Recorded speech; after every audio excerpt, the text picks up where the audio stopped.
How much money do you have? You could think it's a simple question, but you would be surprised to know how many people can't really answer to it. And even if they can, they most likely get it completely wrong. Do you think you can answer to this question? And do you think you can do it in the right way? Because just looking at your checking or saving account isn't enough. And you would be surprised to know that wealth doesn't really have anything to do with how much money you make. In this video, I'm gonna talk about the right way to measure it, and to do so, we have to talk about net worth. Most people define it as the total value of all the assets that you own. Assets meant as anything that has some sort of value. Some examples can be houses, cars, gold, and the money that you have on your saving or checking account. However, this is the definition of gross wealth. Net worth instead is the difference between gross wealth and all the debts you got. Let's go through an example. Let's say you decide to buy a car worth $20,000, you decide to finance it, you put down $10,000, but you still owe the bank $10,000. Assuming the car is the only asset in your name, your gross wealth would be $20,000 and your net worth or net wealth would be $10,000. That's because you decided to spend all your available money on the car, you have no other assets besides the car, and plus you still owe the bank $10,000 in debt. So you go and subtract your $10,000 debt to your $20,000 gross wealth to get your net worth. Now let's take a step further. Let's say you got a house that's worth $100,000, which you have already paid $20,000 for it. You also got a car which is worth $5,000 that is already fully paid off, plus you have $3,000 in your checking account. In this example, the total value of your assets or your gross wealth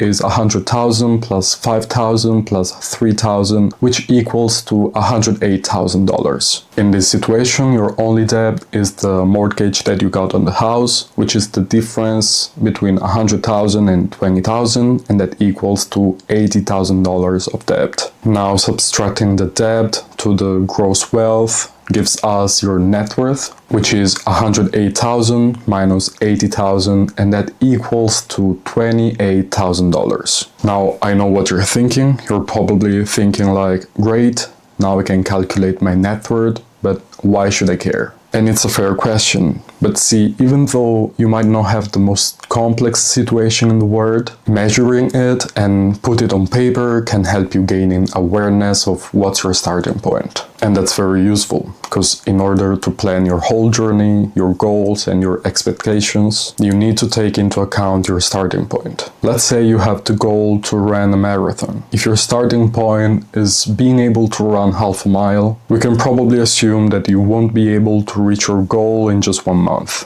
So it would be kind of stupid to set that as your goal and then let it demotivate you. And that's the same thing with your financial situation. The first step when it comes to trying and improve it is just figuring out what your starting point is. You need to know which and how many debts you have, what assets you own and what their value is, but also how they are distributed. That's the next question you gotta ask yourself.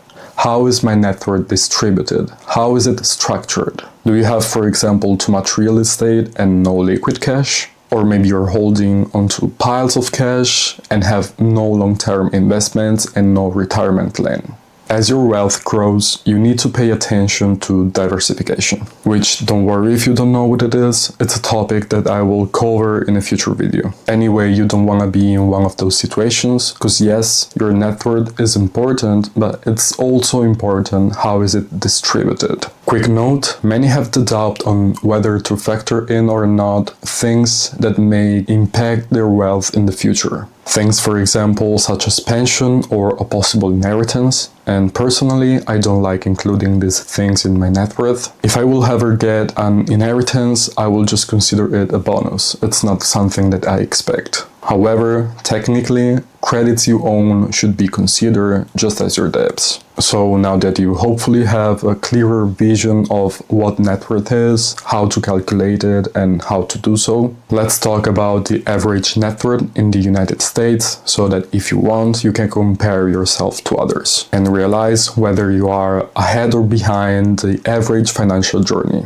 According to the Federal Reserve's 2022 survey of consumer finances, here is how net worth breaks down by age. Under the age of 35, the median is $39,000, while the average is $183,500. Between 35 and 44 years of age, the median is $135,600, while the average is $549,600. Between 45 and 54, the median is $247,200, while the average is $975,800.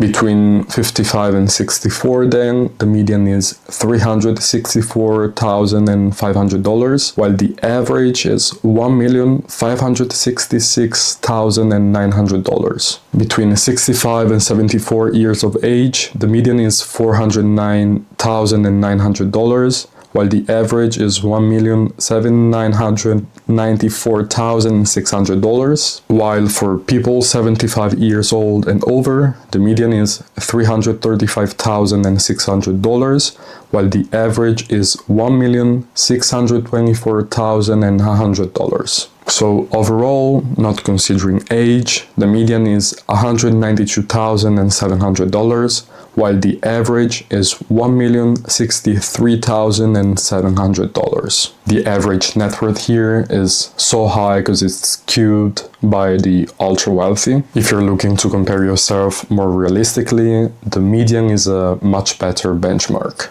In general, for such broad samples, using the average doesn't really make sense. Just to make you understand why, consider for example that in Italy, top 20% of households owns more or less 80% of the wealth. So having a wealth that's above average means being in the top 20%. What is more useful is using the median wealth. And if you have a net worth of around $200,000, you're right above the middle. I know that it might sound like much, but that's not considering your age, and anyway, it doesn't really take a fortune to be doing better than that. Often, in fact, owning a house, a car, and some money on the side is already enough to be doing better than most people. If you look to compare yourself, do it in your age bracket.